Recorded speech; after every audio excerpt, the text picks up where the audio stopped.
Hi guys. So இன்னைக்கு என்ன பார்க்க போகிறோம்னா, how I plan my day. Week டேஸில் எப்படி பிளான் பண்ணுறோம், வீக்கெண்ட்ஸில் எப்படி பிளான் பண்ணுறோம்னு சொல்லிட்டு இது ஒரு டைம் டேபிள் மாதிரி நான் ஃபிக்ஸ் பண்ணியிருக்கேன். உங்களுக்கும் யூஸ் ஆகும்னு நினைக்கிறேன். ஸோ அதுதான் ஒரு கண்டென்ட்டாக எடுத்து போட்டுட்ருக்கோம். Thank you guys. வீடியோக்குள்ளே போயிடலாம். ஸோ இதுக்கப்புறம் வந்து பார்த்தீங்கன்னா வீக் டேஸ் அண்ட் வீக்கெண்ட்ஸ் இப்படி தான் என்னோட ரொட்டீன் இருக்க போகுது.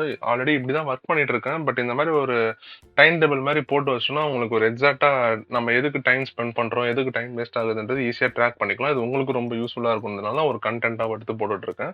ஸோ ஃபர்ஸ்ட் வந்து வீக் டேஸ்க்குள்ளே பார்த்துலாம். வீக் டேஸ் வந்துட்டு வேக்கப் அட் 8:30. 8:30க்கு வேக்கப் ஆகிட்டு ஒரு 1 hour லைக் பிரேக் எடுத்துட்டு நான் ஜிம்முக்கு வந்துட்டு 9:30 to 10:30 ஜிம் டைம். அதுக்கப்புறம் வந்துட்டு கொஞ்சம் ரிலாக்ஸ் பண்ணிட்டு சாப்பிட்டுட்டு ஸ்டடி டைம் வந்துட்டு 11 to 12 o'clock. அதுக்கப்புறம் ஒர்க்குக்கு வந்துட்டு லைக் கிளம்பணும், அதுக்கு ரெடி ஆகணுன்றதுனால நடுவில் ஒரு 1 hour டைம் எடுத்திருக்கேன். ஸோ ஒர்க் டைம் வந்துட்டு 1:30 to 11:30 லைக் போயிட்டு வர டிராவல் டிஸ்டன்ஸ், ஒர்க் டைம் எல்லாம் சேர்த்து ஒரு 10 hours ஆகும். அதுக்கப்புறம் ஸ்லீப் டைம் வந்துட்டு கரெக்டாக 12:30. ஏன்னா வந்துட்டு லைக் கொஞ்சம் ரிலாக்ஸ் பண்ணிட்டு இன்ஸ்டா ரீல்ஸ் பார்த்துட்டு அதுக்கப்புறம் கொஞ்சம் ஃப்ரீயாக இருக்குன்றதுனால ஒரு நடுவில் ஒரு 1 hour டைம் விட்டுருக்கேன். ஸ்லீப் டைம் வந்துட்டு 12:30. திரும்பி அது வந்து இந்த 5 days அந்த ரொட்டீனாக போயிட்டு இருக்கும். வீக்கெண்ட்ஸ்ல வந்து பாத்தீங்கன்னா வேக்கப் அட் 5:30. ஏன்னா உங்களுக்கு நான் நடுவில் நிறைய டைம் இருக்கும். உங்களுக்கு வீக் டேஸ்ல நிறைய டைம் வேஸ்ட் பண்ணது வீக்கெண்ட்ஸ்ல எடுக்கணும், அந்த இது எடுக்கணுன்றதுனால வீக்கெண்ட்ஸ்ல கொஞ்சம் நிறைய ஸ்ட்ரெச் பண்ணி பண்ற மாதிரி போட்டிருக்கேன். Wake up at 5:30 AM. அதுக்கப்புறம் ஸ்டடி ஃபார் மினிமம் 3 hours. ஏன்னா நிறைய பேர் சொல்லுவாங்க லைக் மார்னிங் படிச்சாதான் நிறைய இது ஏறும்ன்றதுனால லைக் மார்னிங் வந்துட்டு ஒரு 3 hours ஸ்டடிக்கான டைம் ஒதுக்கியிருக்கேன். லைக் USCMA இல்லைன்னா பர்சனல் ஃபைனான்ஸ் பத்தி படிக்கிறது அந்த மாதிரி. ஸோ தேர்ட் வந்துட்டு பார்த்தீங்கன்னா ஜிம். ஜிம் வந்துட்டு லைக் மார்னிங் போக முடியாது மோஸ்ட் ப்ராபப்ளி வீக் டேஸ்ல. ஸோ ஈவினிங் தான் போற மாதிரி இருக்கும். ஸோ ஈவினிங் வந்துட்டு ஜிம் 1 hour. அதுக்கப்புறம் ஃபோர்த் வந்துட்டு யூடியூப் கண்டென்ட் 1 to 2 hours.